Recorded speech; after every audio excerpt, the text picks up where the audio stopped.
এই সেই সাগর, যে সাগর পাড়ি দিয়ে ওমানে এসছি। এই সাগর পাড়ি দিতে পারলে আবার ইন্ডিয়া পৌঁছে যাব। কত সুন্দর একটা ওয়েদার। তো বিষয় হচ্ছে দিনে আসার চেষ্টা করেছিলাম, দিনে আসতে পারেনি। কারণ হচ্ছে তোমার মোটামুটি রান্নাবান্না খেতে এটা ওটা করতে টাইম চলে গেছে।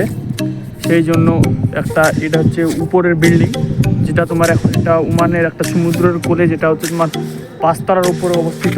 হ্যাঁ, আমরা এখন এসেছি। আর মেন যে বিষয়টা হচ্ছে তোমার এখান থেকে পুরো তোমার ওমানের একটা ভিউটা দেখা যায়। সেই জন্য এখানে তোমার একটু ভিডিওটা ক্যাপচারটা দিনে ভালো হয়, তো রাত্রে ভালো হয় না, সেই কারণে এখন এসেছি। তো বিষয় হচ্ছে তোমরা দেখতে পাচ্ছ এখানে তোমার লাইটিং জ্বালিয়ে দিয়েছে। কারণ হচ্ছে ওখানে যে দেখতে পাচ্ছ ওই যে দুটো পোল আছে, ওই দুটো পোলের ওপরে তোমার এখন এটা তোমার টুরিস্ট প্যালেস হচ্ছে, সেই কারণে ওটা এখন ঘিরে দিয়েছে। আর এখানে তোমার ছোটো ছোটো জলজাহাজ, আর ওখানে তোমার বড় একটা ছোটো